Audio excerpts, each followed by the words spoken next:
There is a company named Star Company, and this company is basically used to of making allowance for bad debts at 2.5% of net credit sales.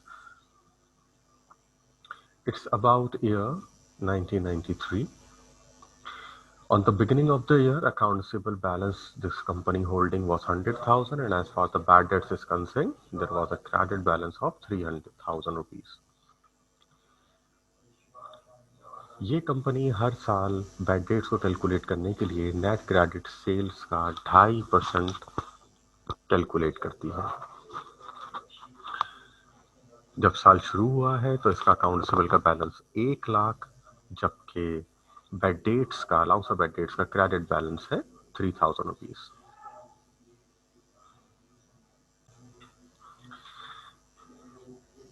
During 1993, this company has performed different transactions like their total sales were 400,000. Out of 400,000, cash sales were 50,000 only.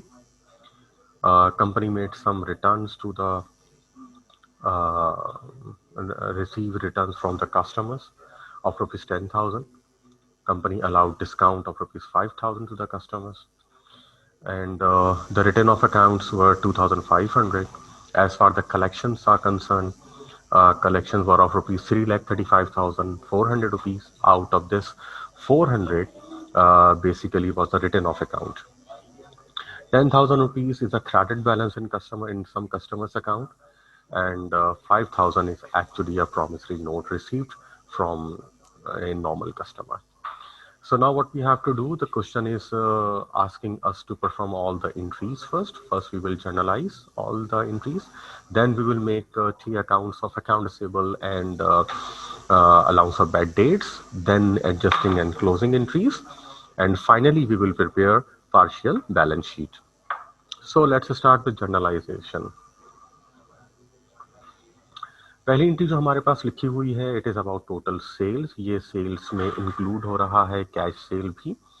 तो हम यहाँ पर पहली entry बनाएंगे जिसमें हम debit करेंगे cash को, जो कि है 50,000, जबकि बाकी जो है वो हमारा क्रेडिट सेल है, तो इसलिए हम लिखेंगे accounts receivable.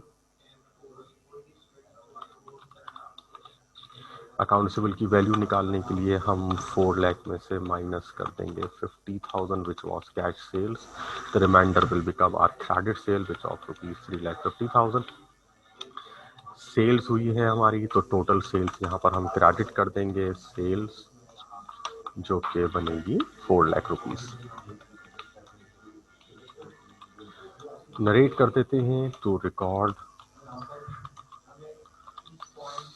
Sales on cash and credit basis. The first entry is journalized. Now the second one. Second में हमें बताया गया है कि कंपनी ने कुछ रिटर्न्स रिसीव की हैं कस्टमर से, तो एंट्री बनाते हैं इसकी। सेकंड एंट्री बनेगी जिसमें रिटर्न्स आई हैं। रिटर्न की एंट्री हम बनाते हैं सेल्स रिटर्न डेबिट और accounts receivable credit. Total returns आई हैं 10,000 की। जो 10,000 का हमने रिटर्न यहाँ पे लिख लिया है, इसको भी नरेट कर देते हैं to record goods received from customer.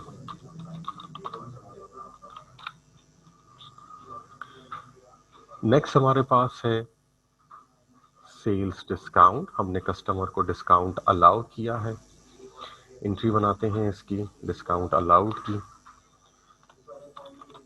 Sales discount debit होगा, अकाउंट्स रिसीवेबल क्रेडिट हो जाएगा। अमाउंट आएगा इस दफा 5,000 रुपए का।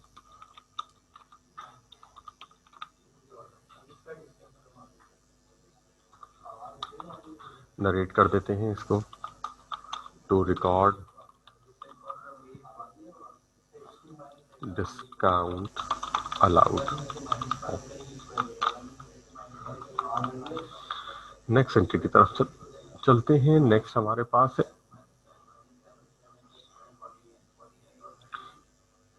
Customers account written off during the year. Write off की एंट्री है। कोई कस्टमर है जो कि अब हम जिसको राइट ऑफ कर रहे हैं।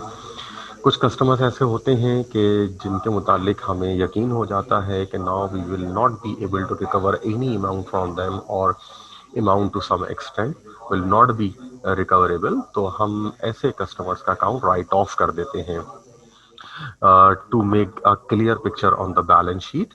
सो कोई कस्टमर है, 2,500 उनका अमाउंट है जिसको अब हम यहाँ राइट ऑफ कर रहे हैं। राइट ऑफ की एंट्री बनती है allowance for bad debts debit और अकाउंट रिसीवेबल क्रेडिट। अमाउंट है 2,500 रुपीज। नरेट कर देते हैं इसको। To record customers account written of.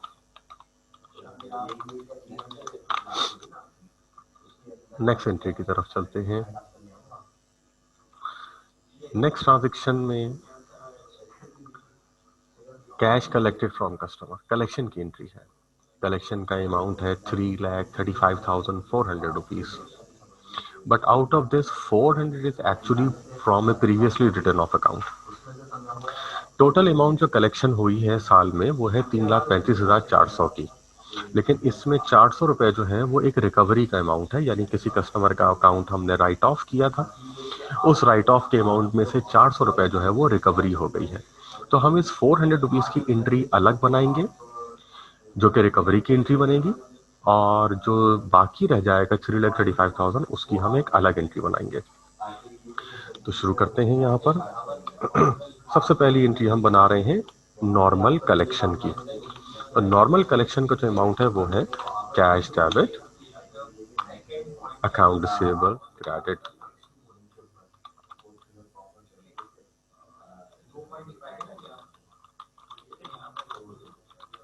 ये अमाउंट कितने से बनेगी, यहाँ पर हम इसको मेंशन कर देते हैं। 3,35,400 की टोटल कलेक्शन थी, उसमें से 400 जो है वो रिकवरी का अमाउंट है।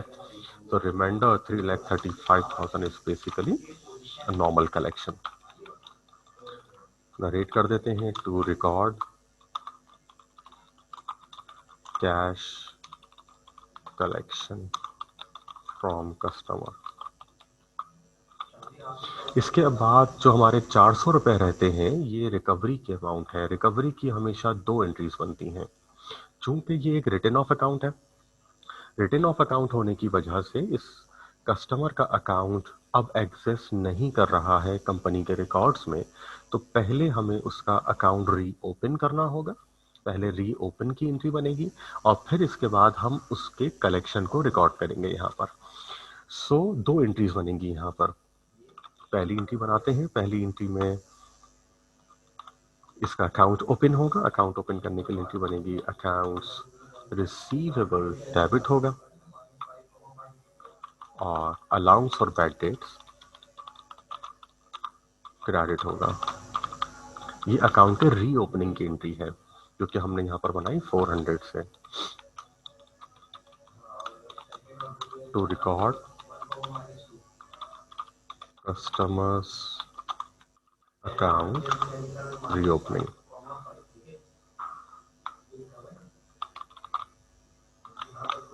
ये हमें रीओपन क्यों करना पड़ा है, क्योंकि इससे जो 400 रुपए हमें रिसीव हो रहे हैं वो हम रिसीव नहीं कर सकते, क्योंकि हम इसको पहले राइट ऑफ कर चुके हैं। तो यही वजह है कि के जब हमने राइट ऑफ की एंट्री बनाई थी तो वो हमने इस तरह से एंट्री बनाई थी allowance for bad debts debit accountable credit. तो अब अगर किसी को रीओपन करना होगा तो हमें इसी की रिवर्स एंट्री बनानी होगी। इसीलिए हमने यहाँ पर एंट्री बनाई अकाउंट रिसीवेबल डेबिट और allowance for bad dates credit. अब ये जो पहली एंट्री थी इसकी वजह से अकाउंट बंद हुआ था। अब ये जो एंट्री हमने रिवर्स बनाई है इससे उसका अकाउंट रीओपन हो गया। अब ये शख्स हमारे अकाउंट में एग्जिस्ट कर रहा है। अब इस कस्टमर की हम यहाँ पे रिकॉर्डिंग कर सकते हैं। जो 400 रुपए कलेक्ट हुए हैं वो अब हम यहाँ पर कलेक्शन शो करेंगे कैश डेबिट और अकाउंट रिसीवेबल क्रेडिट। ₹400.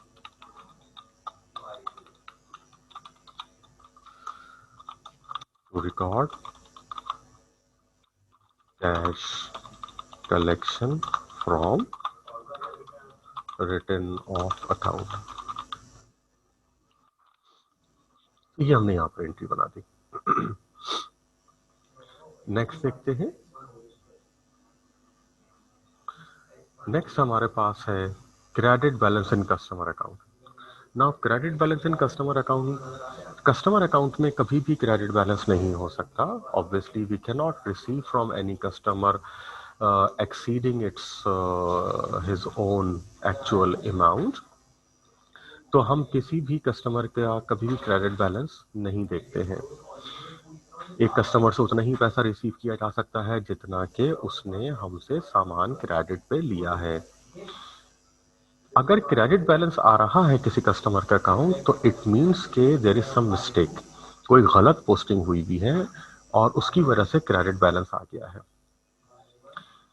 तो मोस्ट प्रोबेबली हुआ यही होगा कि किसी कस्टमर से हमने कोई एडवांस अमाउंट रिसीव किया होगा और जब उसने एडवांस पे किया होगा तो उसको एडवांस की एंट्री बनाने के बजाय हमने उसकी नॉर्मल कलेक्शन की एंट्री बना दी। तो यकीनन इसका नतीजा ये निकलेगा कि उसका जो बैलेंस है वो क्रेडिट में चले जाएगा, क्योंकि उसकी जो कलेक्शंस हैं उससे जो पैसे हमें मिल रहे हैं वो अब उसको की जाने वाली क्रेडिट सेल से ज्यादा हो जाएंगे। मिसाल ले लेते हैं। मिसाल के तौर पर अगर किसी कस्टमर को हमने 1 लाख का सामान बेचा है उधार पर, तो वो 1 लाख ही हमें रिटर्न करेगा। अच्छा, अब अगर वो हमें कोई मिसाल के तौर के ऊपर 20,000 एक्स्ट्रा एडवांस पे करता है किसी नेक्स्ट सेल के, तो अब हमें उसको एडवांस में रिकॉर्ड करना है। अब अगर हम कलेक्शन रिकॉर्ड कर देंगे तो ये कलेक्शन आने की वजह से अब उसके जब बाकी के 1 लाख रुपए आएंगे तो उसकी टोटल कलेक्शन 1,20,000 शो हो जाएगी, जबकि कलेक्शन 1 लाख ही होनी चाहिए क्योंकि उसने 1 लाख का हमसे क्रेडिट सेल्स लिया हुआ है। तो किसी कस्टमर का अगर क्रेडिट बैलेंस हमें नजर आ रहा हो तो उसकी बुनियादी वजह सिर्फ और सिर्फ एक होती है और वो ये कि उसकी कोई गलत पोस्टिंग हुई है, उससे जो एडवांस रिसीव हुआ है वो हमने नॉर्मल कलेक्शन के तौर पे लिख दिया है। तो जब भी ऐसा होगा तो फिर इसकी एंट्री किस तरह से बनेगी, तो ये करेक्टिंग एंट्री होगी। ये एंट्री अब हम यहाँ पर बनाएंगे और इसकी एंट्री बनेगी अकाउंट्स रिसीवेबल डेबिट और advance from customer credit. Total amount यहाँ पर दिया हुआ है जो कि है 10,000 का।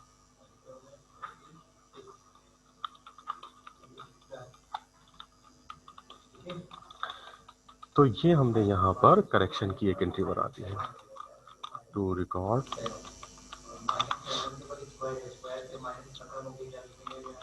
Correction of credit balance of customer. Now the last transaction. Last हमारे पास सवाल में लिखा हुआ है promissory note receive. Promissory note यानी वादानामा। एक कस्टमर है जिसने जिसने हमसे क्रेडिट सेल्स ली हुई हैं। हमने कस्टमर को क्रेडिट सेल्स की, जो हमारा एक नॉर्मल कस्टमर था, लेकिन अब उसने हमें उसके अगेंस्ट में एक प्रॉमिसरी नोट भेज दिया है, यानी एक रिटन उसने एग्रीमेंट हमें भेज दिया है। तो अब हम उसकी एंट्री में उसका स्टेटस चेंज करेंगे, वो नॉर्मल अकाउंट रिसीवेबल से नोट रिसीवेबल में कन्वर्ट हो जाएगा। तो जब हमने उसको सेल्स की थी तो हमने यकीनन एंट्री बनाई होगी अकाउंट रिसीवेबल डेबिट। अब इसके अकाउंट रिसीवेबल को हम नोट रिसीवेबल में कन्वर्ट कर रहे हैं, तो इसीलिए एंट्री बनेगी नोट रिसीवेबल डेबिट और अकाउंट रिसीवेबल क्रेडिट।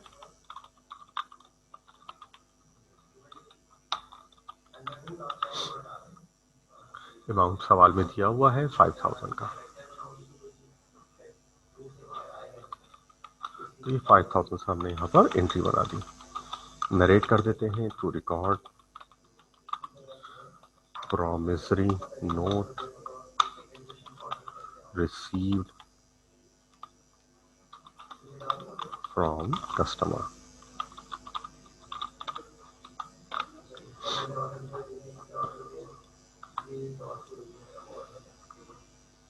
एंट्रीज हमारे पास कंप्लीट हो गई हैं।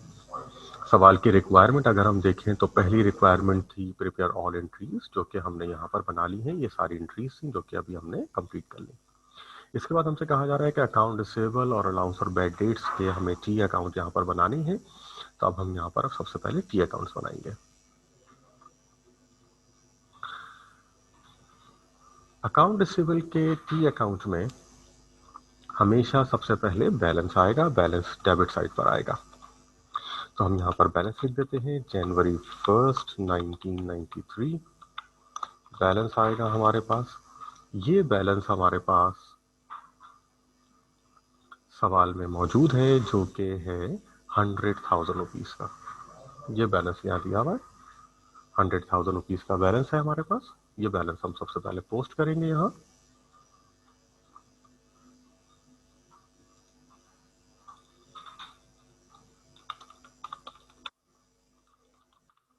इसके बाद अब एंट्री से पोस्टिंग करेंगे हम यहाँ। पहली एंट्री से जो पोस्टिंग हमें नजर आ रही है वो पहली ही एंट्री में है 3,50,000। ये 3,50,000 डेबिट हो रहा है पहली एंट्री में। तो पहली एंट्री से पोस्टिंग 3,50,000। नेक्स्ट अगर हम देखें तो सेकेंड एंट्री में अकाउंट रिसीवेबल क्रेडिट हो रहा है 10,000 से। थर्ड एंट्री में क्रेडिट हो रहा है 5,000 से। दोनों एंट्रीज पोस्ट कर देते हैं, एक 10,000 और एक 5,000।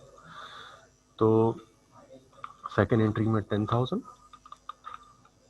और थर्ड एंट्री में 5,000, दोनों पोस्टिंग हो गई। फोर्थ एंट्री में देखते हैं अकाउंट रिसीवेबल क्रेडिट हो रहा है 2,500 से। इसको पोस्ट कर देते हैं 2,500। ये भी पोस्ट हो गया। पांचवी एंट्री में देखते हैं। फिफ्थ एंट्री में अगर हम देखें तो अकाउंट रिसीवेबल हमें एक क्रेडिट नजर आ रहा है 335, फिर एक डेबिट नजर आ रहा है 400, फिर एक क्रेडिट नजर आ रहा है 400। तो हम इसको तीनों को अलग अलग पोस्ट करेंगे। पहले एक क्रेडिट में पोस्ट करना है 335, फिर एक डेबिट और क्रेडिट दोनों में 400 रुपए पोस्ट करने हैं। तो फिफ्थ में सबसे पहले क्रेडिट पोस्ट किया हमने 335,000।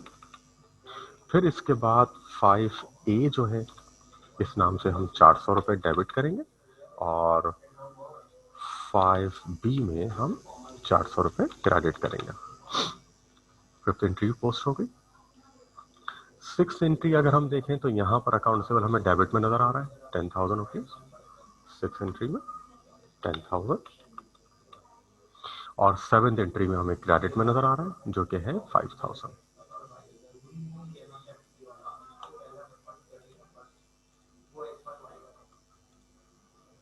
और ये अमाउंट है 5,000 का।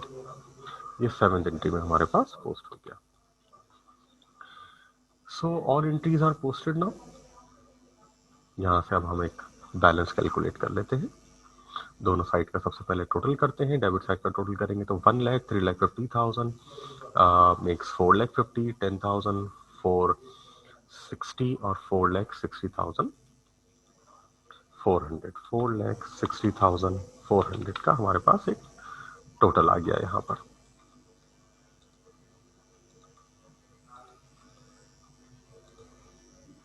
ये डेबिट का टोटल है। क्रेडिट का टोटल अगर हम चेक करें तो 10,000 5,000 2,500 मेक्स 17,500। इसे प्लस कर देते हैं 3,35,000 और फिर 400 और 500 5,000 5,400। ये हमने प्लस किया तो 3,57,900। 3,57,900 ये हमारे पास टोटल आ गया।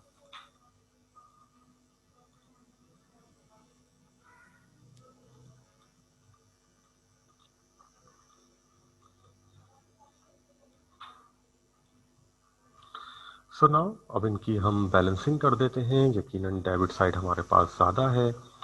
बैलेंस करते हैं यहाँ पर इसको। दिसंबर 31 को बैलेंस कर रहे हैं हम। अमाउंट है 4,60,400 माइनस 3,35,000 57,900।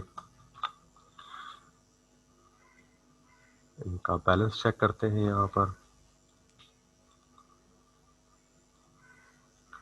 -4,60,400, 1,02,500, 1,02,500, ये हमारे पास बैलेंस आ गया।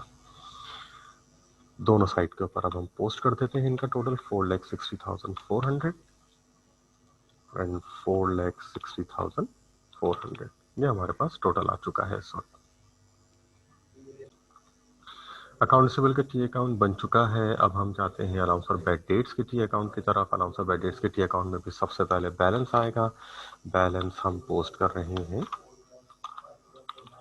क्रेडिट साइड पर। क्रेडिट साइड पर बैलेंस पोस्ट करने की वजह, अलाउंस फॉर बैड डेट्स का बैलेंस दोनों साइडों पर हो सकता है, लेकिन इस दफ़ा अगर हम सवाल में देखें तो वादे तौर पर हमें बताया हुआ है कि क्रेडिट बैलेंस है 3,000 का। अलाउंस फॉर बैड डेट्स का क्रेडिट बैलेंस है 3,000, तो हम क्रेडिट में ही पोस्ट करेंगे। डेबिट में होता तो हम डेबिट में पोस्ट कर देते हैं। एंट्रीज में अगर हम देखें तो अलाउंस फॉर बैड डेट्स की एंट्री में हमारे पास जो अलाउंस फॉर बैड डेट्स की एक एंट्री आ रही है, ये है 4th one. Return of account था, 2,500 डेबिट हो रहा है चौथी एंट्री में। नेक्स्ट एंट्री में देखें तो एक रिकवरी की एंट्री थी हमारे पास, जिसमें हमारे पास 400 रुपए से रिकवरी का हमने अकाउंट ओपन किया था। ये थी 5th एंट्री।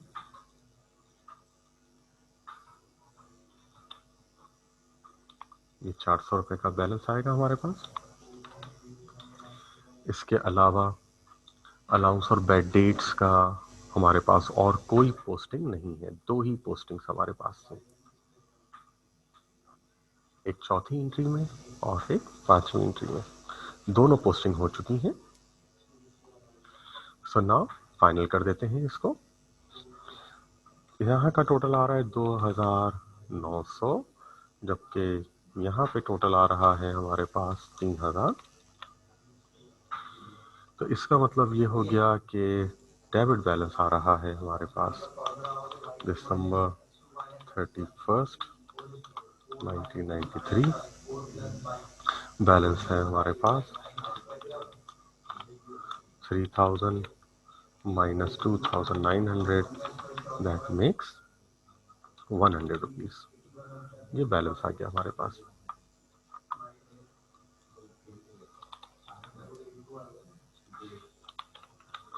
ये अलाउंस ऑफ बैड डेट्स का हमारे पास बैलेंस आ गया। इसके बाद फाइनल टास्क अब हमारे पास है बैलेंस शीट बनाने का। तो अब हम बैलेंस शीट बनाएंगे, लेकिन अगर हम उससे पहले देखें रिक्वायरमेंट में, तो हमारे पास अब हमें एडजस्टिंग क्लोजिंग एंट्रीज बनानी है।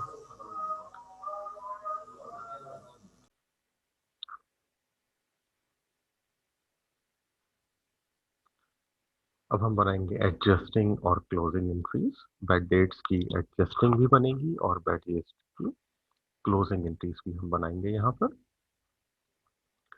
इसके लिए हमें इस बात को ध्यान में रखना है कि कंपनी का तरीक़ेकार रहा है बैड डेट्स को कैलकुलेट करने का 2.5% of net credit sale. Net credit sale का 2.5% हम यहाँ पर क्रेडिट कैलकुलेट करेंगे। नेट क्रेडिट सेल निकालने के लिए सेल्स हमारे पास मौजूद है 4 लाख, लेकिन चूंकि क्रेडिट सेल की बात हो रही है तो इसमें से ये 50,000 बेसिकली माइनस कर दिया जाएगा, तो बचेगा हमारे पास 3.5 लाख रुपए। 4 लाख में से 50,000 माइनस करेंगे तो इससे हमारे पास आएगी क्रेडिट सेल। फिर इसके बाद नेट करने के लिए हम उसमें से 10,000 का रिटर्न और 5,000 का डिस्काउंट माइनस करेंगे, जिससे वो credit sale net credit sale बन जाएगी। और फिर इसके बाद हम 2.5% निकालेंगे उसका, जो कि बनेगा बैड डेट्स। तो कैलकुलेशन शुरू करते हैं। बैड डेट्स की एंट्री बनेगी यहाँ पर।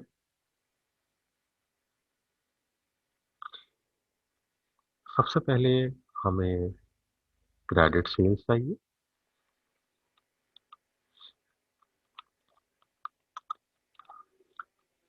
क्रेडिट सेल्स निकालने के लिए हम टोटल सेल्स में से कैश सेल्स को माइनस करेंगे। जिसके लिए हमारे पास टोटल सेल्स है 4 लाख रुपए की, जबकि कैश सेल्स है हमारे पास 50,000. So that makes credit sales to 350,000. The first task is done. Now the next one. Next one is to calculate the net credit sales. Net credit sales निकालने के लिए हम क्रेडिट सेल्स में से minus करेंगे sales return और sales discount को. So let's do it. Credit sales अभी हमने ऊपर निकाली थी 3,50,000 रुपए की. ये 3,50,000 रुपए हमने यहाँ लिख दी. इसमें से हम माइनस करेंगे सेल्स रिटर्न, जो कि अभी हमने सवाल में देखा था 10,000, डिस्काउंट 5,000. सो नाउ फाइनली हमारे पास आंसर आएगा 3,35,000 rupees. So this is what, this is net credit sales. Now bad debts expense. Bad debts expense के लिए सवाल में लिखा हुआ था 2.5% ऑफ नेट क्रेडिट सेल्स, और नेट क्रेडिट सेल्स को मल्टीप्लाई करेंगे हम 2.5% से.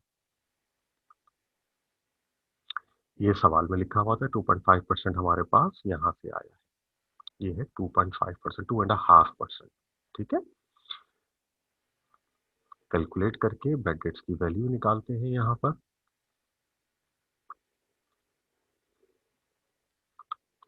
नेट सेल्स है 3,35,000.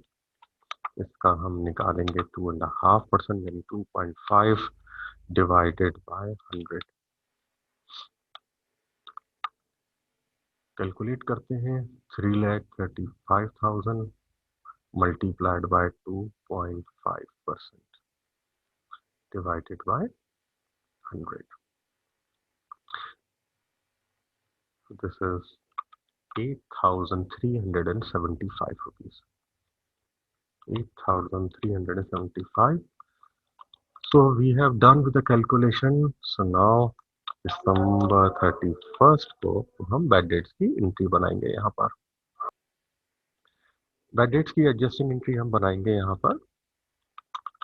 बैड डेट्स एक्सपेंस डेबिट और allowance for bad dates credit are 8,375 rupees.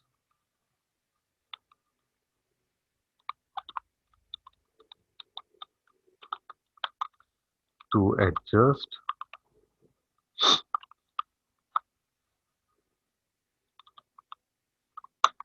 allowance for bad debts account. ये एडजस्टिंग एंट्री थी. अब हम बनाएंगे closing entry. December 31st 1993. Closing entry हमारे पास बनेगी expense and revenue summary debit और बैड डेट्स एक्सपेंस क्रेडिट.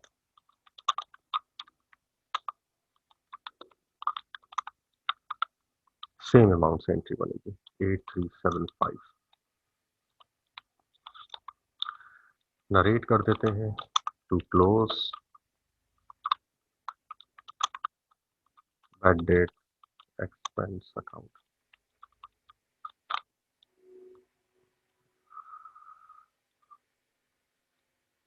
ये हमारे पास इसकी क्लोजिंग एंट्री कंप्लीट हो गई. तो हमने इसकी एडजस्टिंग एंट्री भी बना ली और बैड डेट्स की हमने क्लोजिंग एंट्री भी रिकॉर्ड कर ली.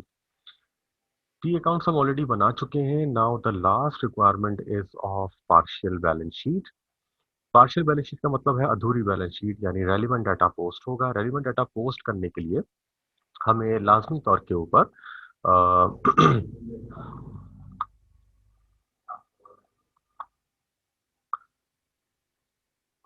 दो चीजें चाहिए होंगी. पहली होगी अकाउंट रिसीवेबल, इसका बैलेंस चाहिए होगा, ये हम टी अकाउंट से लेंगे. दूसरा हम इसमें से माइनस करेंगे अलाउंस फॉर बैड डेट्स. ये दोनों हमें टी अकाउंट से चाहिए होंगे. इसके लिए अकाउंट रिसीवेबल का हम यही बैलेंस लेंगे जो कि हमने टी अकाउंट में बनाया था, 1,02,500। सेम बैलेंस हम ले लेंगे 1,02,500, लेकिन हम अलाउंस और बेड डेट्स का ये बैलेंस नहीं ले पाएंगे, जो कि 100 रुपीज का यहाँ पर बैलेंस आ रहा है। इसकी वजह ये है कि इस टी अकाउंट के बनाने के बाद हमारे पास एक एंट्री और बनी हुई है, जो कि है अलाउंस ऑफ बेड डेट्स की 8375। हमें इस एंट्री को भी पोस्ट करना होगा। ये एंट्री पोस्ट होने के बाद जो हमारे पास बैलेंस आएगा, एडजस्टिंग एंट्री पोस्ट होने के बाद जो हमारे पास बैलेंस आएगा, वो ही वहां पर पोस्ट होगा। यही वजह है कि बैलेंस शीट बनाते हुए हमें हमेशा अलाउंस ऑफ बेड का अकाउंट एक दफा फिर बनाना पड़ेगा। तो ये हमने अलाउंस ऑफ बेड का टी अकाउंट हमने लिया। यहाँ पर हम एडजस्टमेंट का अमाउंट पोस्ट कर देते हैं, जो कि हमने दिसंबर 31 को एडजस्टमेंट की है। और एडजस्टमेंट का जो अमाउंट है हमारे पास वो है 8375। ये अमाउंट हम यहाँ पर पोस्ट करेंगे। 8375 ये हमने निकाला था। अलाउंस ऑफ बेड से क्रेडिट हो रहा है अलाउंस ऑफ बेड, इसको हम बेसिकली यहाँ पर पोस्ट करेंगे। 8375 टोटल कर लेते हैं। यहाँ पे टोटल आ रहा है 11,375, जबकि यहाँ पर आ रहा है 2900। बैलेंस करते हैं अब हम इसको। 11,375 में से माइनस होगा 2,900 का अमाउंट, जो कि बनेगा 8475। 8475 ये हमारे पास पोस्ट हो गया। ये अमाउंट के लिए हमने दोनों साइड को माइनस करके बैलेंस निकाला है। दोनों साइड्स का टोटल पोस्ट हो जाएगा यहाँ पर, जो कि यकीनन बनेगा 11,375।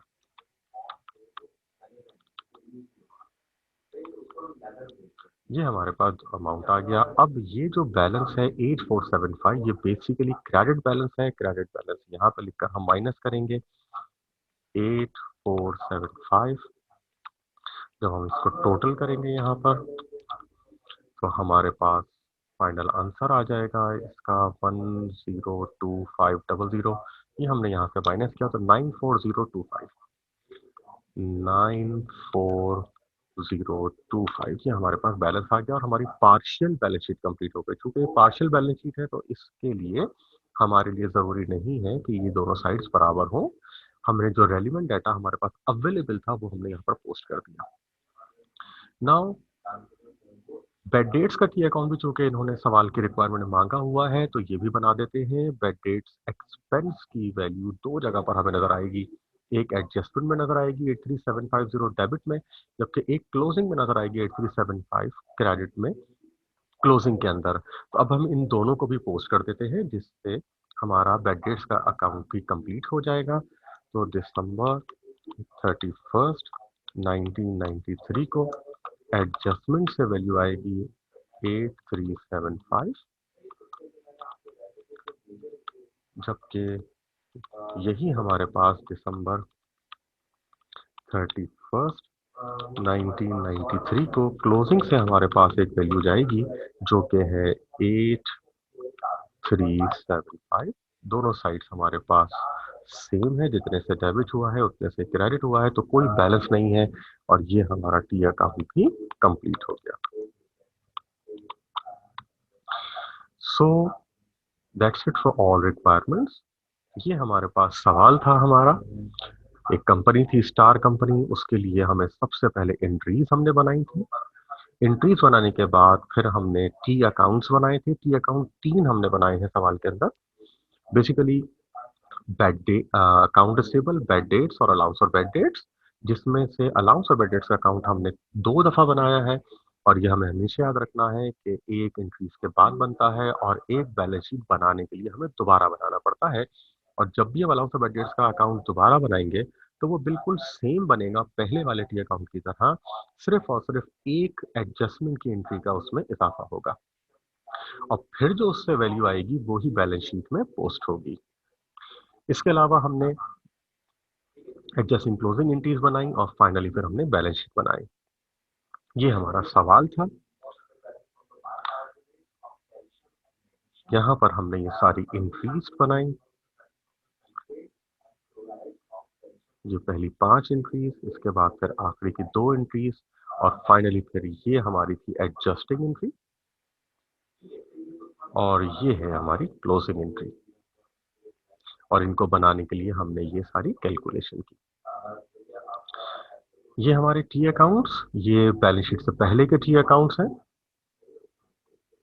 इसके बाद हमने एक बैलेंस शीट बनाई और ये जो टी अकाउंट्स हैं ये हमने अलाउंस ऑफ एडिट्स का टी अकाउंट जो हमने दोबारा बनाया था सिर्फ और सिर्फ बैलेंस शीट की वैल्यू, ये वाली वैल्यू हासिल करने के लिए।